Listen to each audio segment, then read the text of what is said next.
Buenas tardes, quien le habla es Julio César Delgado Vergaray de la Universidad Tecnológica del Perú, quien está realizando un trabajo de investigación para obtener el grado de bachiller. Por ello, a fin de recaudar información para nuestra investigación, quisiera saber si usted me autoriza para poder realizar la entrevista semiestructurada.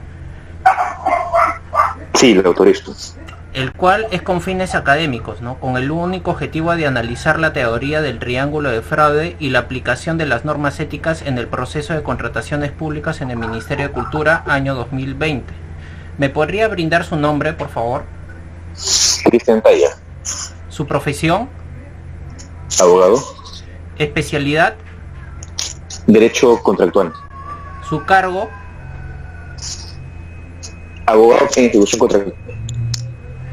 ¿Años de experiencia? Alrededor de 5 o 6 años. Ok, muchas gracias. Vamos a empezar con las preguntas. En el caso hipotético de que un proveedor conociera la situación financiera de un trabajador público y le propusiera alguna ayuda para que vaya en contra de las normas de la entidad donde trabaja, con el fin de que se le otorgue un contrato con la institución, ¿esta le generaría algún tipo de conflicto de interés? ¿Cómo actuaría usted? Claro que hay conflicto de intereses, ya que en este caso está habiendo lo que no habría una libre competencia, ya que prácticamente se estaría direccionando esa opción de contratar a las demás personas o a los demás postores. Sí habría conflicto de intereses. Correcto. Continuando con la pregunta número 2, ¿considera que el trabajador público tiene un estilo de vida sofisticado? ¿Cree que influiría en la aplicación de las normas éticas en el proceso de las contrataciones públicas? Según Arellano, sofisticado viene a ser alguna persona con un alto grado de instrucción. Yo creo que sí, no tiene mucho que ver lo que es los ingresos que uno percibe, porque a las finales depende mucho de la persona, su educación o cómo ha sido formado, pero yo creo que sí, o sea, así uno percibe ingresos, unos pocos ingresos, a unas personas que perciban mayores ingresos, yo creo que sí, de todas maneras puede ser en este caso, ¿cómo le puedo decir? Sí, se puede ver perjudicado. Ya, correcto. Continuando con la tercera pregunta, si el trabajador público tiene altas expectativas profesionales, ¿cómo influiría en la aplicación de las normas éticas en el proceso de contratación pública? Cumplir con un correcto trabajo, ya que si tiene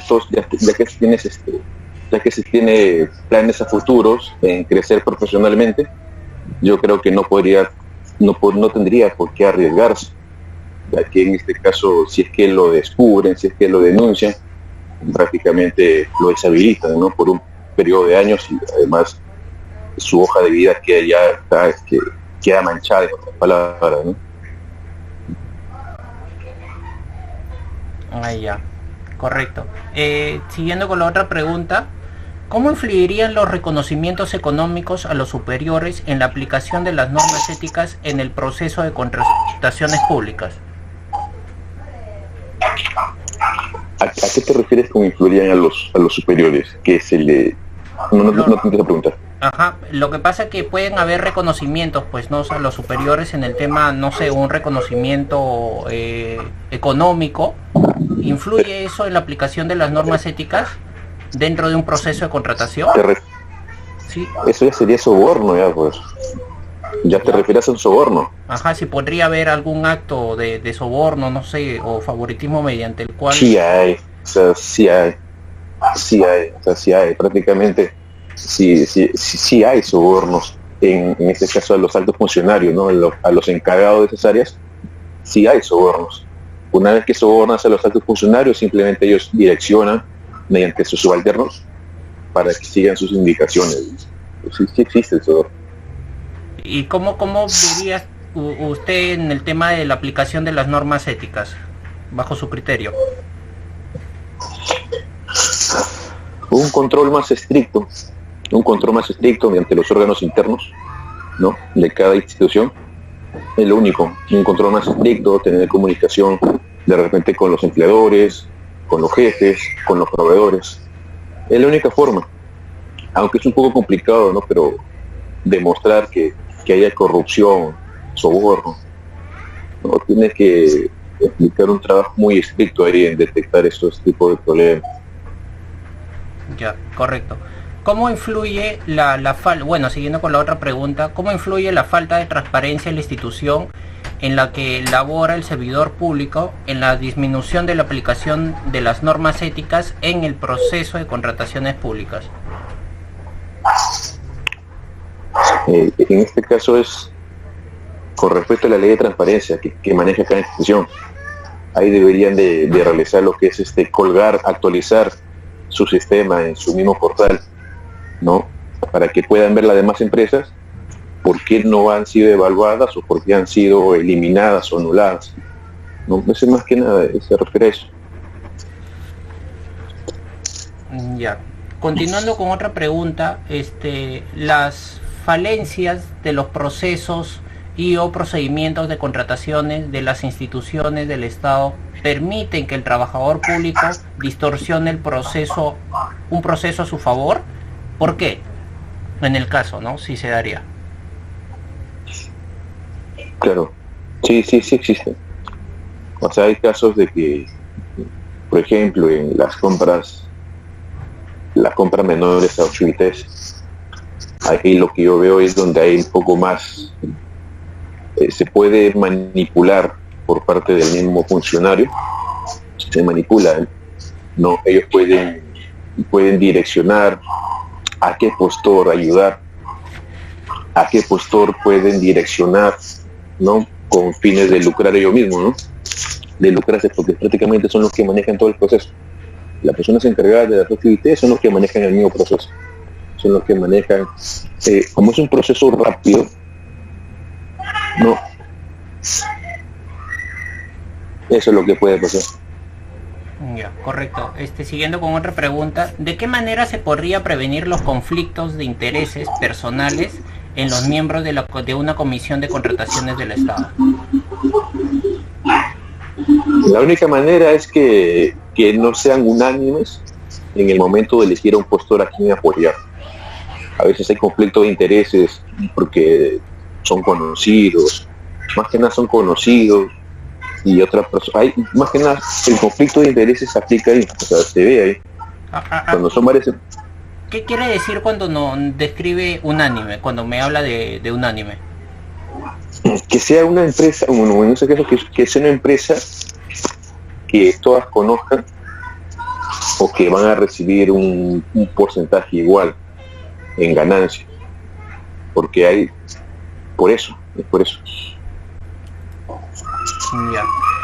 Siguiendo con la otra pregunta, ¿considera que los funcionarios de una comisión de contrataciones deberían contar con una política de permanencia a fin de evitar incidencias en el direccionamiento de más contrataciones? ¿Por qué? Ya, eso más te refieres a que uno esté en su cargo, sea permanente, ¿no?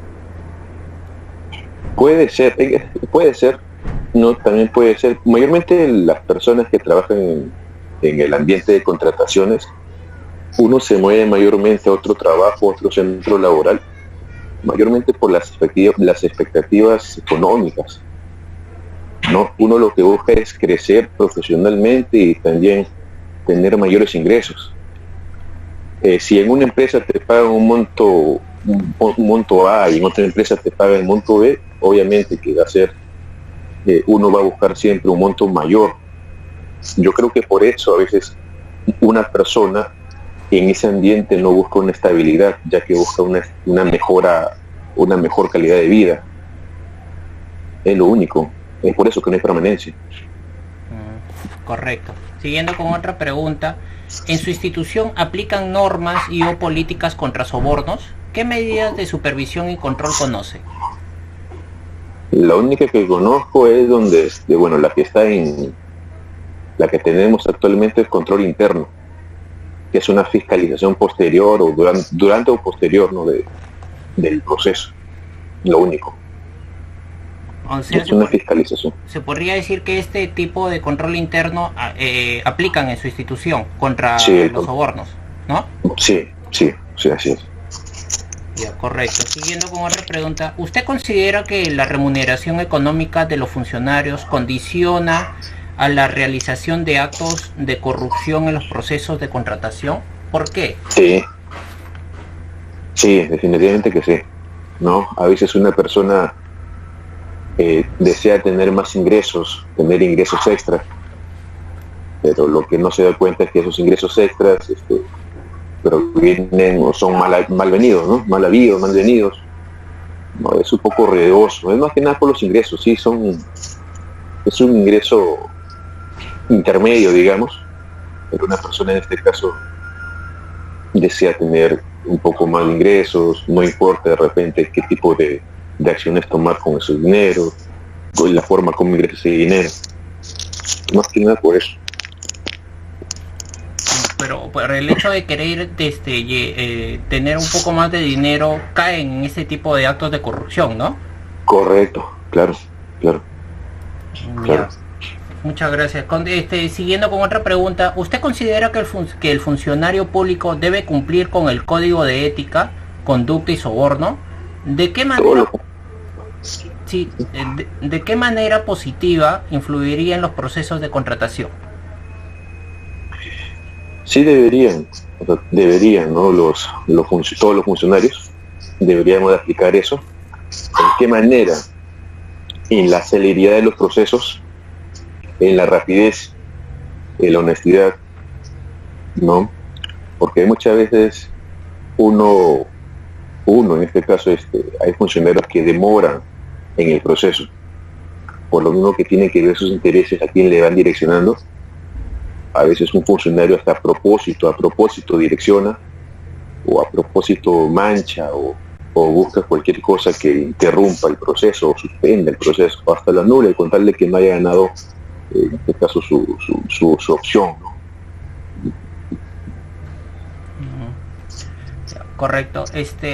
Siguiendo con otra pregunta, ¿usted considera que la integridad de un funcionario público puede tornarse vulnerable ante algún problema financiero? ¿Por qué? En caso si su respuesta es positiva. ¿A qué te refieres con vulnerabilidad? ¿En este caso físico o qué? ¿A qué te refieres? ¿Aló? Sí, no, si en el caso hipotético de que un proveedor conociera no sé, un problema financiero que tuviera en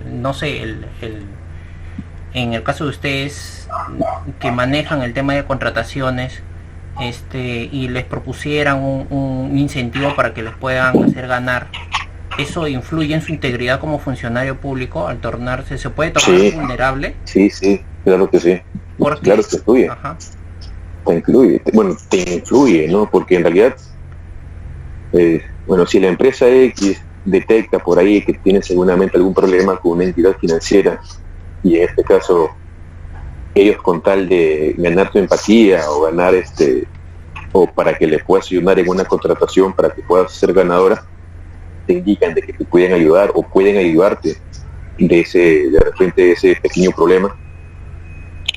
O sea, prácticamente estás dando pruebas a que más adelante esa empresa te pueda denunciar, porque tiene su movimiento, tiene pruebas de dónde agarrar. No, y sí influye, ¿no? Prácticamente es una corrupción, sobornos, todo eso se estaría explicando. Correcto. Siguiendo con otra pregunta, ¿en qué medida cree usted los favores de terceros influyen en la imparcialidad a la hora de decidir en la contratación estatal? ¿Favor a terceros? Sí, favores de terceros. ¿Pueden influir en la imparcialidad a la hora de decidir en la contratación estatal? Claro, el detalle que el detalle con favores a terceros es de que, como le digo, es que muchas veces las personas buscan apoyar a otra empresa, pero no conocen muy bien a esa empresa. De repente esa empresa está metida ya en denuncias, y uno con tal de apoyar a un conocido, a un tercero, a la futura se ve perjudicado, ¿no? Más que nada eso se refiere. En ese caso, ¿no se estaría haciendo un direccionamiento con esa empresa? Sí. Se estaría haciendo un direccionamiento. Pero eso iría contra las normas éticas, ¿no? Dentro del proceso. Iría contra las normas, claro. Ya, correcto. Siguiendo con otra pregunta, ¿de qué manera las áreas usuarias podrían modificar sus requerimientos de bienes y o servicios con direccionamientos a fin de evitar favorecer a un determinado proveedor? ¿En qué manera? Bueno, existen diferentes maneras, porque hay áreas usuarias en la que prácticamente al área de logística, por ejemplo, en su requerimiento modifican la marca, el diseño, que solamente la marca lo está vendiendo tal empresa. O sea, con decirte la marca y el modelo prácticamente te están direccionando qué empresa es la que te puede ofrecer ese producto. O sea, esa es la única. Y bueno, ahí sí a veces hasta problema, ¿no? El área logística con el área usuaria. O sea, sí me ha tocado que hemos tenido problemas porque el área usuaria prácticamente nos quería imponer una empresa, ¿no? Obviamente que estaba más claro que ellos habían transado con la empresa para que nosotros podamos direccionar. Es la única forma, ¿no? Que ellos sean bien estrictos o que sean ya muy llamativos, digamos, en el producto que están pidiendo. Esa es la única manera de que ellos pueden direccionar. Ya, correcto. Siguiendo con otra pregunta, ¿cree que el comité de selección al momento de elaborar las bases consideran factores de evaluación que influyan en el cumplimiento de las normas éticas en el proceso de contrataciones? En el caso, ¿qué factores de evaluación consideraría usted?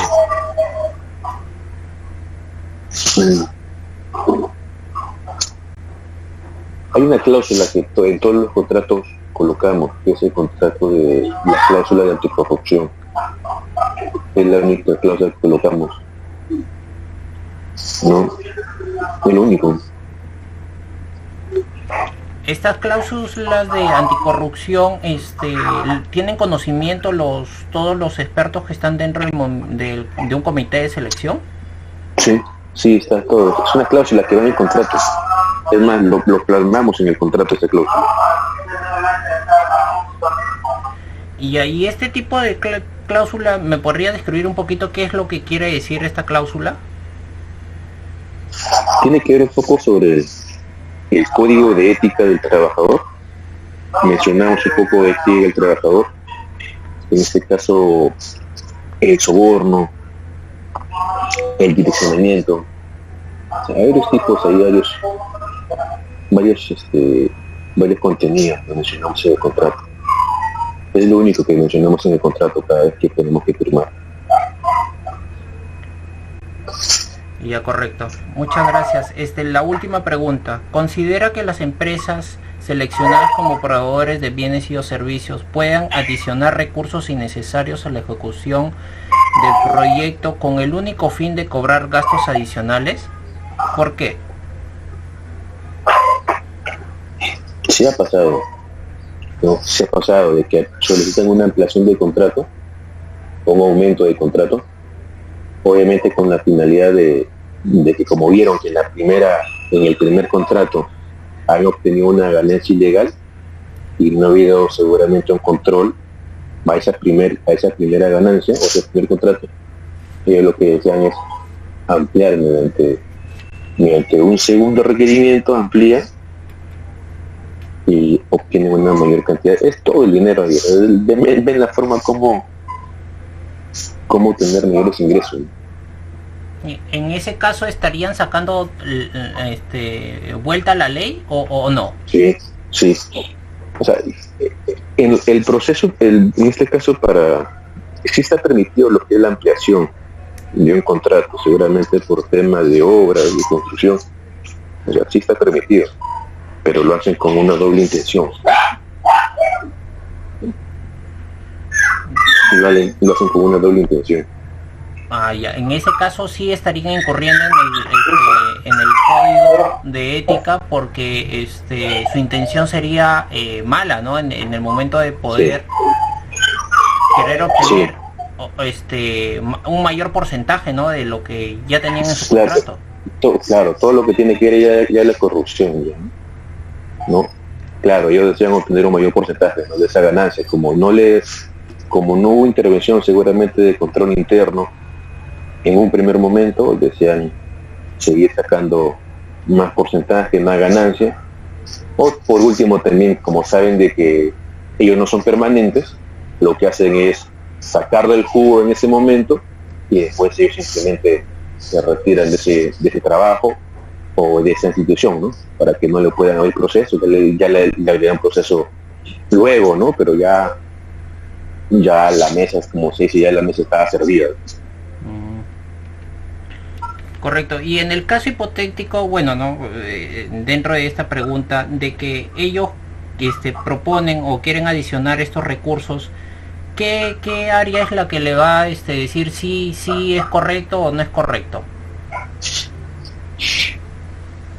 El área usuaria, en este caso, solicita nuevamente al área logística, que por eso, en este caso, que mediante una, ¿cómo le digo? El área usuaria le solicita al área de